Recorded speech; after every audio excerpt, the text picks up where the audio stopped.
"She deserves it more, honey," Karen Monroe said, not even looking up from the stack of gourmet cookies she was arranging on the tiered display stand. "Sophie Riley's always been more dedicated to her studies. You've always had other interests." The casual dismissal stung worse than if she'd slapped me. I stood in my parents' living room, my graduate program diploma still fresh in its frame, trying to process what I just heard. Karen Monroe. We both graduated with honors. We had the exact same GPA. My voice was steady, but my hands shook slightly. "I don't understand why you and Greg Monroe would pay off all of Sophie Riley's loans, but none of mine." Leah Monroe. My mother sighed, finally looking up at me with that familiar expression of mild disappointment. "Your sister doesn't have a wealthy mentor like Dr. Marion Whitaker taking an interest in her future. You've always had advantages." "Sophie Riley didn't." I almost laughed, Doctor. "Marion Whitaker was my lab supervisor because I'd earned that position through 80-hour weeks in the lab, while Sophie Riley was skiing in Lake Tahoe. With our parents, the advantage had been working myself to exhaustion, while my twin sister received our parents' unwavering emotional and financial support. So I'm being punished for finding my own mentorship opportunities." I asked, trying to keep the hurt for my voice. My father walked in, putting an arm around my mother's shoulders. "No one's punishing you. Leah Monroe, we're just being practical. Your sister needs more help than you do. You've always been more resourceful." Resourceful, the word they used to justify never attending my undergraduate research presentations while flying across the country for Sophie Riley's volleyball tournaments. Resourceful, their explanation for why Sophie Riley got a new car for her 21st birthday while I received a gas station gift card tomorrow, was Sophie Riley's debt-free celebration party. Leah Monroe stepped out of the chaos of her family's house, the noise fading as she ventured into the tranquil dusk. The scent of rain lingered in the air, mingling with the faint earthy notes of freshly cut grass. She clicked the lock on her car and her phone buzzed, a message from Dr. Marion Whitaker. Heart pounding, dread creeping in, she glanced at the screen. This wasn't just personal. This was the moment everyone would be watching, ready to judge. Then came the sting of betrayal.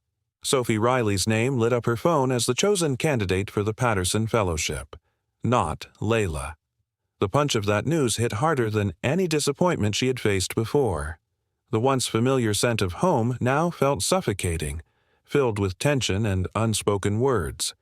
It wasn't the celebration that would hurt, it was the aftermath and how it would reshape everything. "Not fair," she whispered to herself, heat rising in her cheeks. This moment was the culmination of parental favoritism, a constant shadow in her life. Every memory flooded back. The gourmet cookies prepared for Sophie Riley's milestones while Leah's achievements were swept under the rug. Even now, the air crackled with the unspoken tension between her and her twin sister. "Karen Monroe thinks this is a party," Leah recalled bitterly as she prepared for her early shift at the hospital the next day. Invitations sent out, festivities planned. Celebrating Sophie Riley's achievement, but really, wasn't it just a celebration of their parents' choices? Pulling herself together, she stepped toward her car, each footfall echoing the distance growing between her and her family. The comparison was maddening. Sophie Riley thrived under their support while Leah labored in silence day after day. The realization settled heavy in her chest. Would she always be overshadowed by her sister's bright smile and easy successes? As she drove away, warring emotions filled her heart. The promise to attend Sophie Riley's party twisted her stomach in knots. Couldn't they see how unfairly the scales tipped in their family dynamics? With every mile she drove, Leah wondered, would she ever earn the recognition she craved? Or would she forever remain in Sophie Riley's shadow, fighting for a place in her family that felt like it didn't exist? This was more than a sibling rivalry. It was a fight for acknowledgement, for love, for herself. Where would this journey take her? Only time would unravel the layers of complexity in their lives, and Leah was determined to carve out her own path, no matter the cost. She wouldn't just be a silent witness to the unfairness anymore. She would rise. The night murmured promises of change, and it was time for Layla to claim her own story. For Sophie Riley, for me, there were concerned conversations about the workload and whether I could handle the pressure graduate program isn't just about being smart, Layla Monroe, my father had warned. It's about determination and grit. Sophie Riley has always pushed herself harder. The irony was painful throughout undergraduate studies at Ohio State. I maintained a perfect GPA while working part-time to cover expenses. Sophie Riley struggled with organic chemistry and physics, requiring expensive tutors our parents readily provided when she needed to retake the MCAT. They paid for an exclusive prep course when I scored in the 98th percentile. On my first attempt, they simply nodded and said, "That's nice, dear." Despite everything I never resented, Sophie Riley, she was my sister, my twin, and I loved her. She didn't create our parents' favoritism. She just benefited from it. Sometimes I even thought she felt uncomfortable with their obvious preference, though she never said anything directly. We both got accepted to the same graduate program in Michigan, and for 4 years we studied together, supported each other through grueling rotations, and celebrated each other's successes. I thought perhaps finally our parents would see us as equally accomplished. Instead, they found new ways to elevate Sophie Riley's achievements while minimizing mine when I was selected to present research at a national conference. Sophie Riley had coincidentally received an award for community service that same weekend. Guess which event our parents attended. But everything changed during our final year when Dr. Vivian Fleming, a renowned neurosurgeon, took notice of my research on pediatric traumatic brain injuries under her mentorship. I flourished. For the first time, I had someone who recognized my potential, who pushed me to excel. Not despite my personality, but because of it, you have a gift for research, Layla Monroe. Dr. Fleming told me. Layla Monroe sat in Dr. Marion Whitaker's sunlit office, her heart racing. The air was thick with anticipation, the scent of fresh rain wafting through the open window. "Congratulations, Dr. Layla Collins," Dr. Whitaker announced, her voice warm yet firm. The words echoed in Layla's mind, a sweet melody of triumph. But just as joy began to swell, a faint snicker from the hallway shattered the moment. Sophie Riley, her sister, stepped in, clutching a text from their mother, Karen Monroe. "Karen Monroe already knows," she said, her tone laced with a mix of pride and something else. Was it jealousy? In that instant, the celebration twisted. This victory felt less like Layla's alone and more like a family affair, a bittersweet reminder of the favoritism that had always stung. Layla had fought hard for this moment. While Sophie had the luxury of parental support, Layla had carved her path through grit and determination. She remembered the countless nights spent studying, the sacrifices made to maintain her perfect GPA while juggling a part-time job. Yet every achievement felt overshadowed by Sophie's effortless success, supported by their parents at every turn. Now, as she stood on the brink of a life-changing opportunity, the familiar ache of family dynamics loomed large. Would her parents finally see her for who she truly was? Or would they continue to elevate Sophie, leaving Layla in the shadows? Dr. Whitaker's voice broke through her thoughts. "I'd like to announce your fellowship at Sophie's celebration tonight, if you're comfortable." The idea sent a chill down Layla's spine. Would this be her moment to shine? Or just another chance for her family to overlook her achievements? As she weighed her options, the rustle of leaves outside seemed to whisper encouragement. This was her time. She had earned this. But could she truly step into the spotlight, knowing Sophie would be there, basking in the glow of their parents' approval? Layla took a deep breath, the weight of her decision heavy in the air. She was ready to claim her story, to rise above the shadows of favoritism. But would her family finally recognize her worth? The night held the promise of change, and Layla was determined to embrace it. Deep breath, the scent of rain lingering in the air, mingling with the aroma of gourmet cookies wafting from the living room. The distant clatter of preparations echoed through the cool marble hallway, a stark contrast to the storm brewing inside me. My fingers trembled from the confrontation with Dr. Whitaker, my mind racing. Just then, my phone buzzed, slicing through the haze. Sophie Riley's text landed like a thunderclap, unexpectedly vulnerable, openly frustrated. Karen Monroe's going overboard for tonight. It's embarrassing. Wish she'd put this much effort into celebrating both of us graduating. See you there. A dissonant pulse of recognition and hurt unfurled in my chest. Sophie Riley had finally broken the pattern of denial. Was she really acknowledging the favoritism? The narrative flipped. Suddenly, I wasn't alone in craving fairness. Sophie Riley's privilege was now tinged with shame. Before I could respond, another text from Karen Monroe popped up. Don't forget business casual for tonight, and please let your sister have her moment. This is very important to her. The contrast between the two messages was jarring. Had I misjudged Sophie Riley all along? Tonight was supposed to be her celebration, but perhaps it would reveal truths our parents had been avoiding for 26 years. The upscale restaurant in downtown Detroit was a lavish setting for Sophie Riley's debt-free celebration. My parents had rented out the entire rooftop terrace, an extravagance that surely cost thousands. As I stepped off the elevator, I was greeted by a large banner reading, "Congratulations, Dr. Sophie Riley." No mention of the fact that there were 2 doctors in the family now. I smoothed down my navy blue dress, feeling the weight of expectations pressing down on me. Would this night finally be my moment? Or just another chance for my family to overlook my achievements? The rustle of leaves outside seemed to whisper encouragement. I had earned this.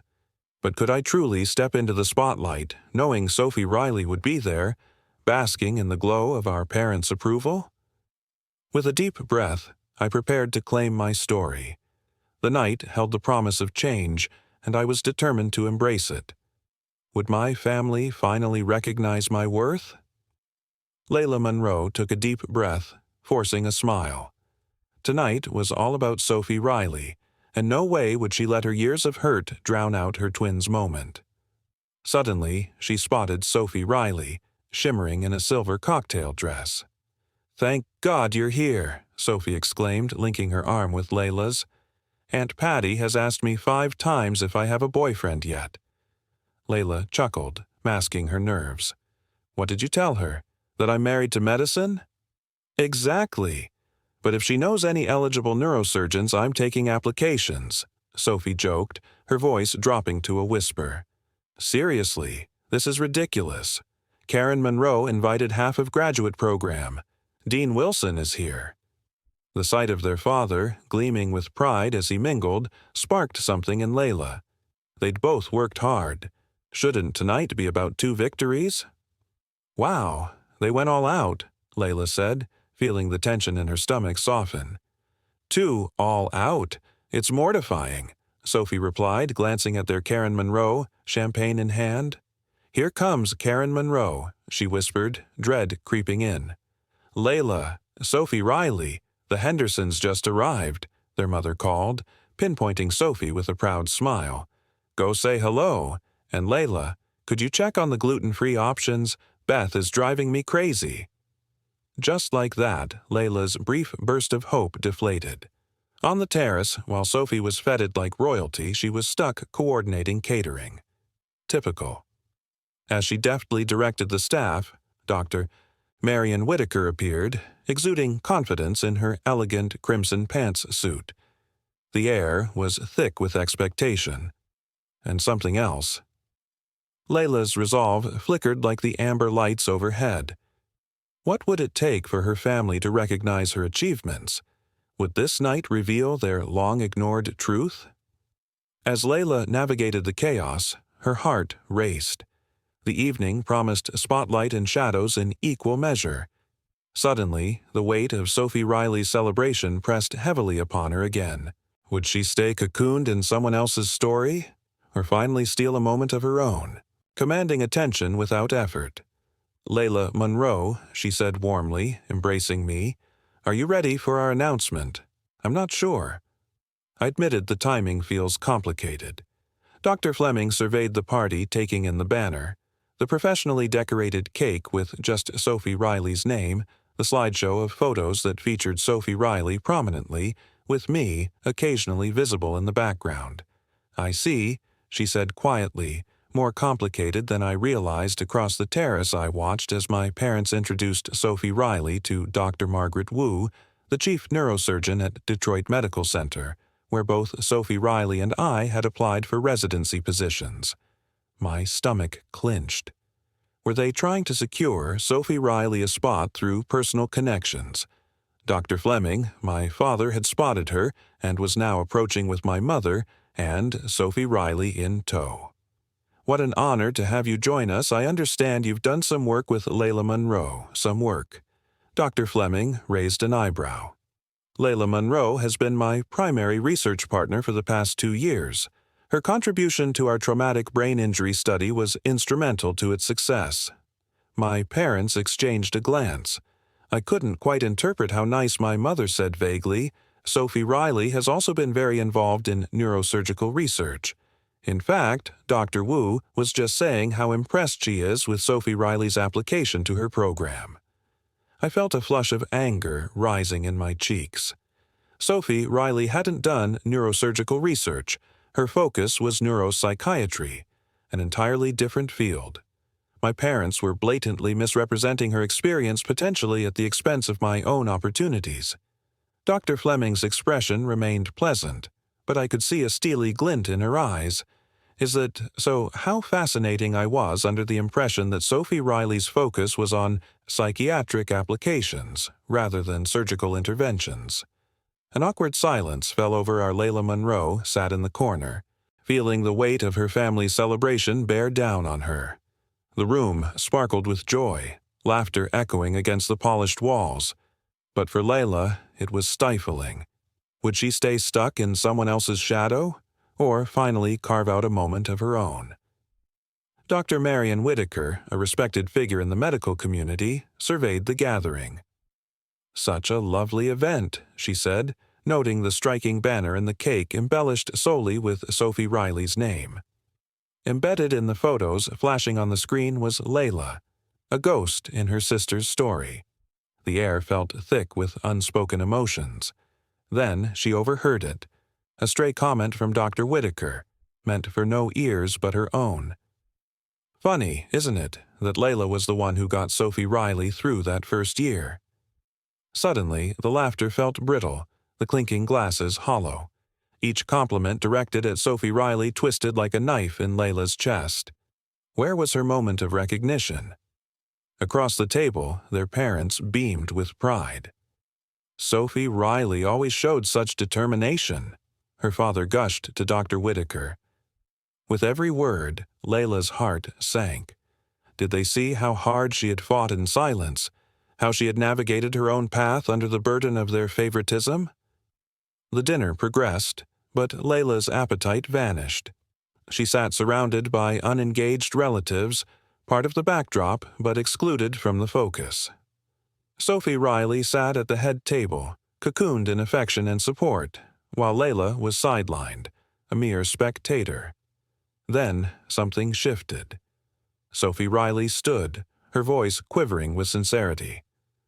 "I'd like to say something," she announced, locking eyes with Layla. "This celebration feels incomplete. Aude and I graduated with identical GPAs. We both worked incredibly hard, and frankly, Layla Monroe worked harder because she did it without the same support I had." The room fell silent. Layla's heart raced. Did Sophie Riley just acknowledge her struggle? What if this was the moment that would fracture their family's narrative? The layers of tension thickened, yet a glimmer of hope sparked beneath Layla's isolation. Could this be the beginning of her recognition? Would her hard work finally be celebrated, not overshadowed?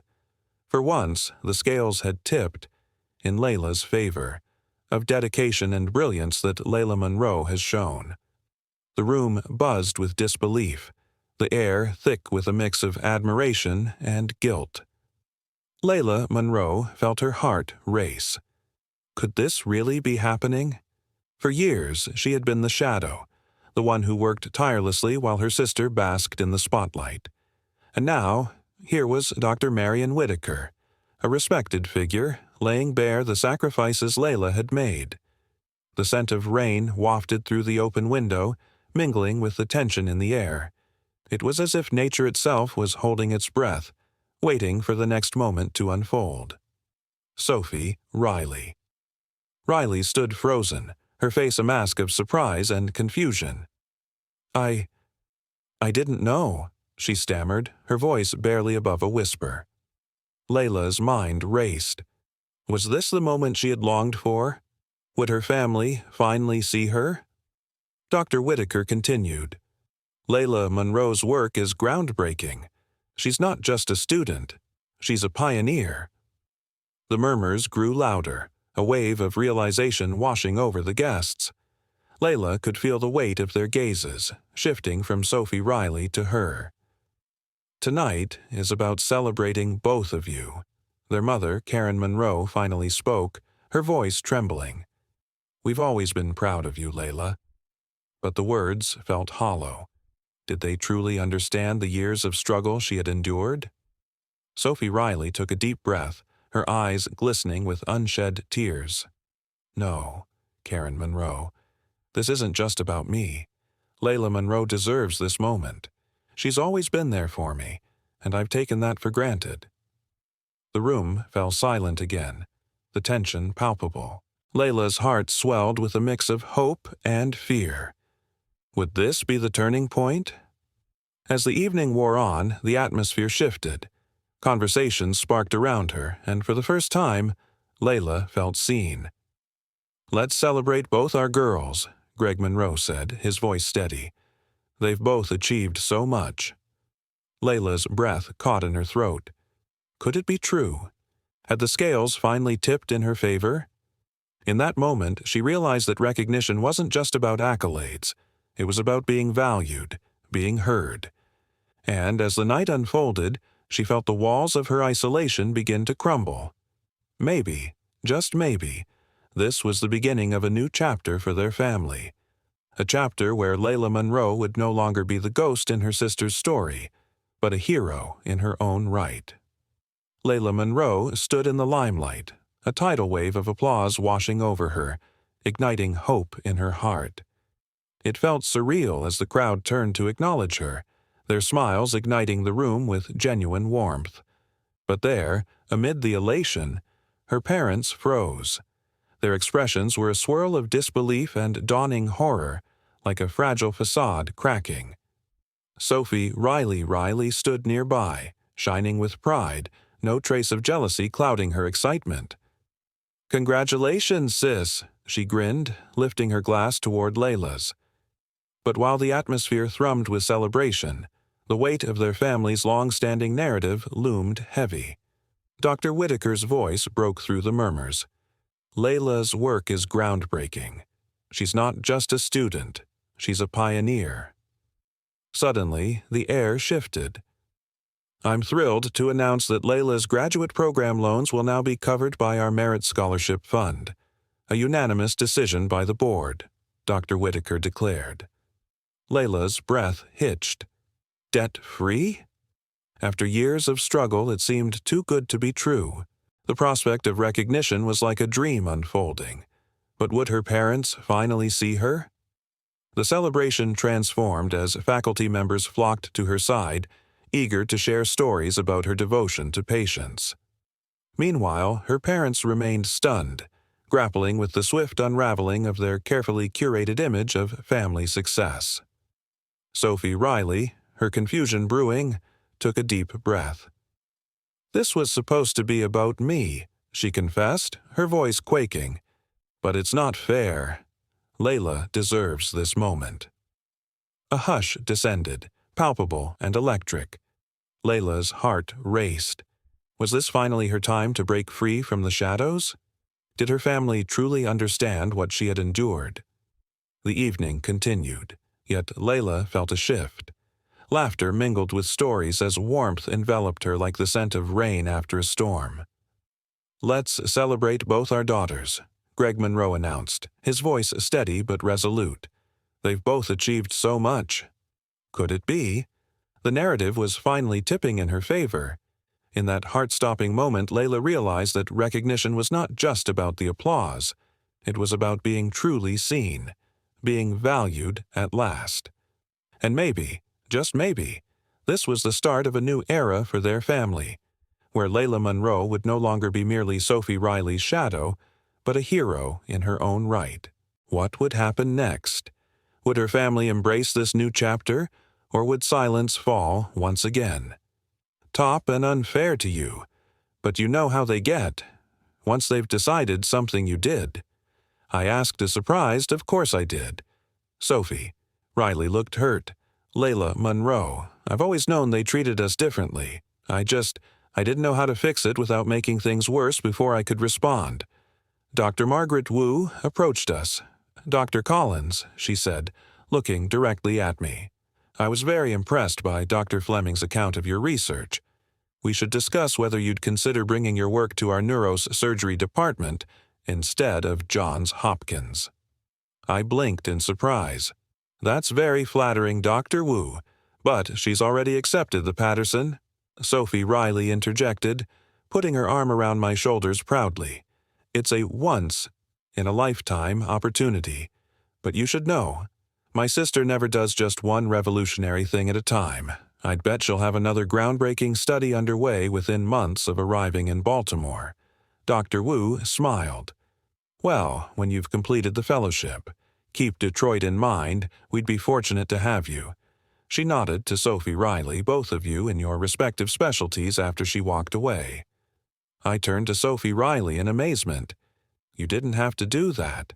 I know you wanted to stay in Detroit for your residency, and I still can," Sophie Riley said, "but I won't do it by letting Karen Monroe and Greg Monroe manipulate the situation, or by letting you miss out on opportunities. That's not who I want to be across the room." I saw my parents finally rising from their table, moving hesitantly in our direction. Their path was slow, interrupted by guests who wanted to talk about me, a novel experience that was clearly unsettling for them. "Here they come, Sophie," Riley murmured. "Ready for this?" "Not really," I admitted. Dr. Fleming certainly had some. In a crowded living room, the scent of rain and the rustle of leaves outside set the stage for revelations. Layla Monroe stood at the center, heart racing as the air thickened with tension. Her family was finally celebrating her hard-earned Patterson Fellowship. But just as she felt the thrill of recognition, the unexpected happened. Before Layla could step forward, Sophie Riley, her sister, made her move. With a trembling hand, she slid a letter onto the stack of greeting cards. The room froze. Layla's name was on the envelope, but the delicate penmanship gave it away. It was Sophie's. The letter crackled in the silence, its weight heavy with secrets. Sophie's voice, barely above a whisper, sliced through the stillness. "I didn't take the offer first. They assumed it was for me, but it should have been yours." Layla's chest tightened. Was this a twisted act of kindness or just another echo of the favoritism that had haunted their shared childhood? Sophie continued. "They thought I'd shine, but your work deserves the spotlight." Her words hung in the air like the scent of rain, mingling hope and hurt in a fragile balance.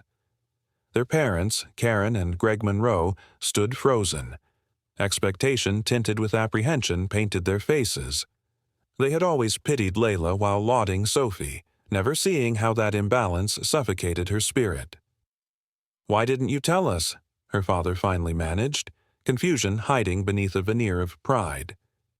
"Because it wouldn't have mattered," Layla replied, her voice steady yet wounded. "You've always shown where your allegiance lies," she added, feeling the hot sting of unshed tears. "Enough," Sophie interjected, frustration lacing her words. "We'll talk about this later. No more pretending." Just then, Dr. Marion Whitaker approached. "Layla Monroe," she said, smiling. The dean wants a word about featuring your fellowship in the alumni magazine." The tension shifted as Dr. Whitaker turned to their parents, her expression sweet yet firm. "You must be so proud.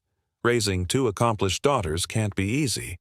But seeing Layla Monroe's strength recognized, that's monumental." A flicker of shame crossed the Monroe parents' faces. "We've always known Layla was special," Karen murmured weakly. But was that enough?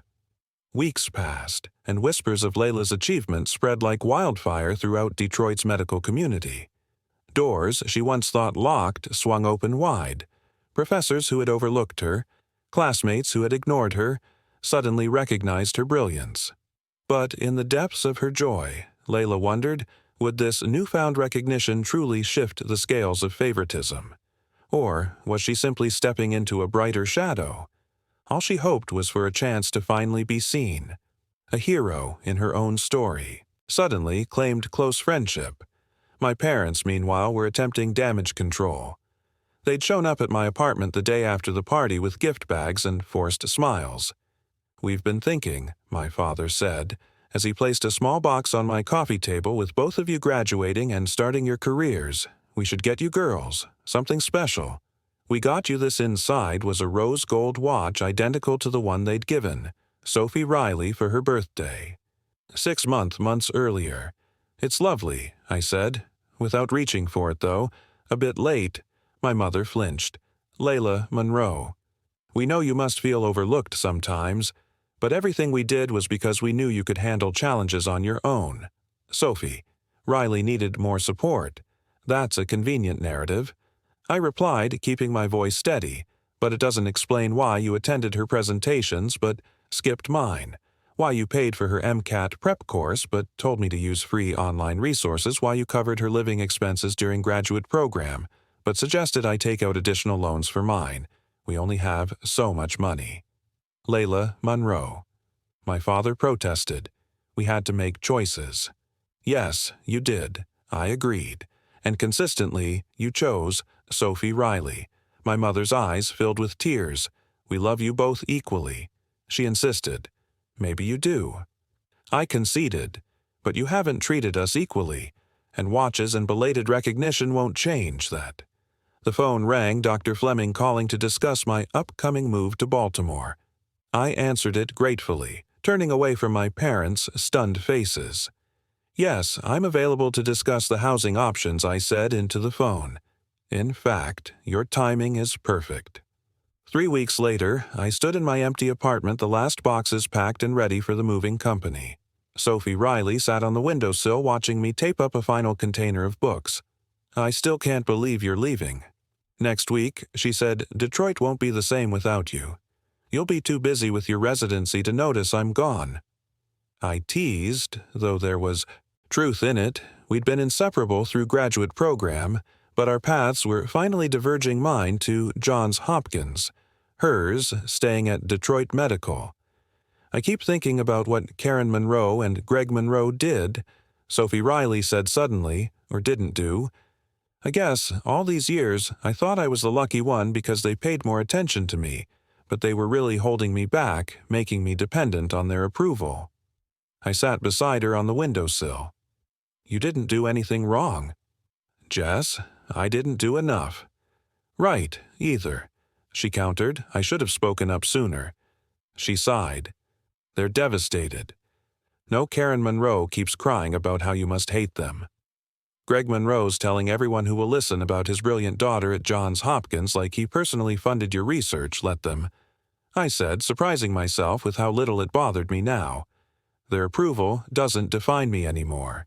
And it was true. The constant ache of seeking validation from parents who had never truly seen me had finally subsided.